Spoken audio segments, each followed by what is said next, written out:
Welcome to my channel. Try to hear the latest story. On a FaceTime call with her mom, she laughed and said, "Relax, Mom. I'm just messing around. There's no way I'd ever actually marry a guy who turns wrenches for a living." She had no idea I was standing right behind her in the hallway, that I didn't make a scene. I just walked back to the kitchen, grabbed my jacket, quietly loaded my tool bag into my truck, and drove home. The next day, her mom called wondering why I suddenly stopped coming to Sunday dinners. "Hey everyone, quick thank you. Almost at 10K subs because of you legends. If you're new here and you like these stories, please hit subscribe and help us cross that line. I'm 33. Own a boutique motorcycle restoration shop. We bring 50 to 70-year-old Harleys, Triumphs, Ducatis, and BMWs back to life for collectors and serious riders. It's not Wall Street money, but it's honest, steady, and I love every minute of it." Been seeing Jessica, 29, for about 15 months. Met at a coffee shop, clicked instantly. She asked a million questions about the shop, came by a few times to watch paint and chrome go on, seemed genuinely into it. Her family is old school upper middle class.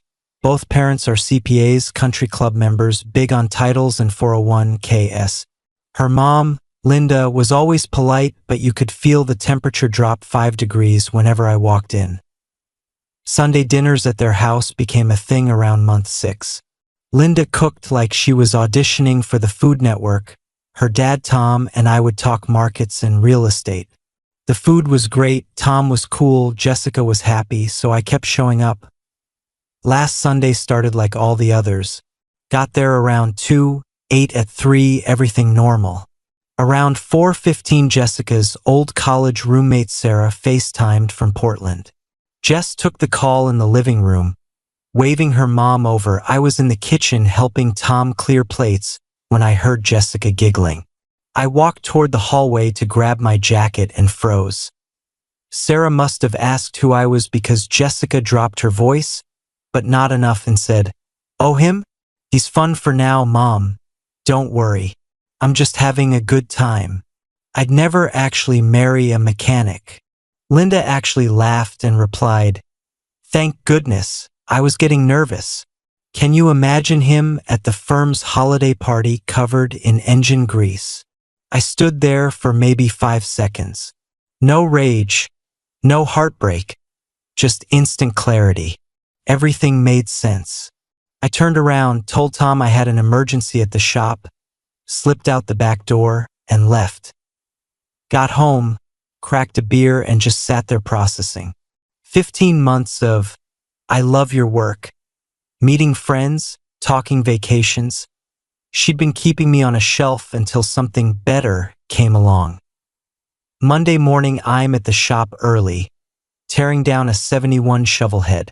Jessica texts at 10, "Hey babe, you disappeared yesterday.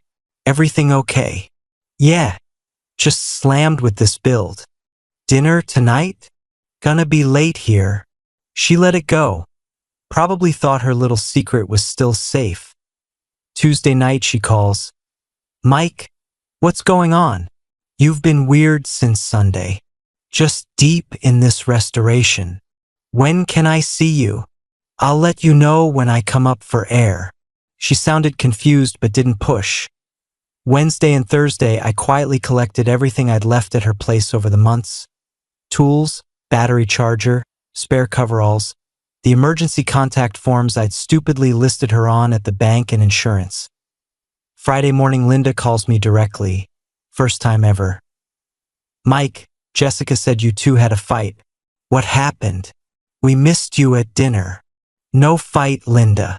Just realized my schedule doesn't really allow Sunday dinners anymore." "That's very sudden. Did we offend you?" "Nope. Just being honest with my time." I hung up before she could dig deeper. Friday afternoon, Jessica walks into the shop looking irritated, still in her office clothes. "Mike, we need to talk." "About?" My mom says you're not coming to dinner anymore. Are you breaking up with me? I've just been thinking about long-term compatibility. What does that even mean? We've been together over a year. Have we? Or have you been keeping me around until someone more suitable showed up? Her face went white. Mike, I heard you Sunday, Jessica. Loud and clear. I'd never marry a mechanic. Grease monkey at company events. Ring any bells? That came out wrong. I was just trying to get my mom off my back. You were being brutally honest when you thought I couldn't hear you. That's the part you can't spin. Mike, please. We're done. Take care. She left crying. I went back to torquing head bolts. Saturday was nonstop apology texts. Ignored everyone. Sunday morning Linda calls again. Mike, Jessica's been crying all weekend. She said you overheard something private. Private? You were both on the call, Linda. I heard my girlfriend tell her mother she's embarrassed by what I do for a living. Nothing private about that. Long silence. I remember that call now. I thought she was joking. She wasn't. And now you both know why I'm out. She actually sounded ashamed. Sunday evening Jessica shows up at my apartment. Eyes red. Please just let me explain. You already did. On FaceTime. Perfectly clear. I was stupid and shallow and I'm sorry. Go be stupid and shallow with someone your mom approves of. Closed the door. Update, 1 week later the comment section blew up. Thanks for all the support. Most of you got it immediately. I'm not a backup plan. Jessica's PR campaign started Monday. She told everyone I blew one comment out of proportion. Her friend Qley came to the shop trying to guilt trip me. You're destroying something good over a dumb joke. Calling your boyfriend a grease monkey to his future mother-in-law isn't a joke, Qley. She left mad. Tuesday Linda called again, this time to apologize for real. Mike, I've done a lot of thinking. I judged you without knowing anything about what you actually do. I looked up some of the bikes you restore. Those are six-figure machines that require insane skill. I was wrong, and I'm sorry. She even asked if I'd consider coming to dinner Sunday without Jessica. Wednesday Jessica tried the nuclear option. Showed up at my apartment with her mom as a human shield. Linda looked mortified to be there. Jessica tried blaming family pressure. Linda shut it down on the spot. I never once told you to date an accountant, Jessica. I told you to date someone kind who has his life together. Mike checked both boxes. Jessica's whole narrative collapsed in real time. Thursday Tom called. Mike, you're still welcome here anytime. Linda feels terrible, and honestly I always liked shooting the breeze with you. Beer's cold Sunday if you want to come. I told him I'd think about it. Friday Jessica's final Hail Mary. Walked into the shop holding a ring box like it was a winning lottery ticket. Mike, I want to marry you. I bought this to prove I'm serious. My guys stopped working and just stared. So 2 weeks ago you said you'd be embarrassed to bring me to a Christmas party, and today you're proposing to the same guy? I was wrong. I love you. No, Jessica. You love the idea of not looking like the bad guy. Answer's no. She left with the ring and a lot less dignity. Sunday I actually went to Tom and Linda's for dinner. Jessica wasn't invited.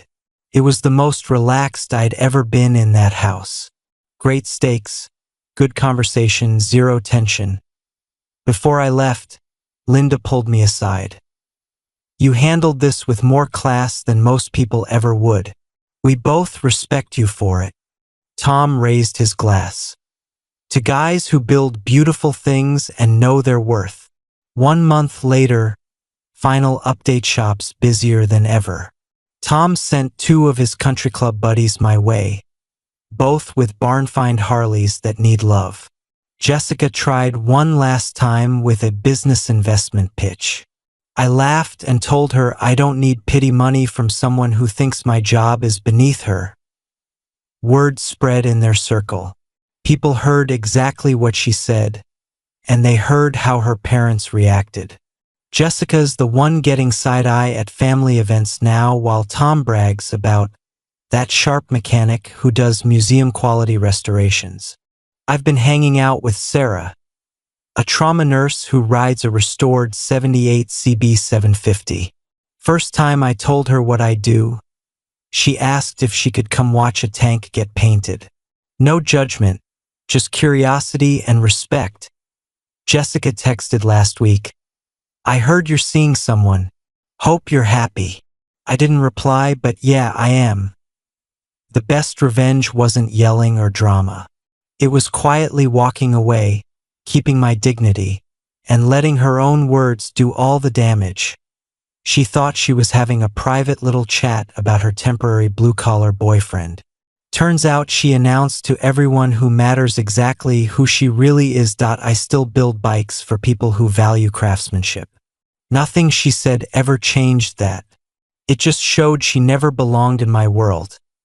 Now I've got peace, better projects, real friends who became family, and a woman who's proud to ride shotgun.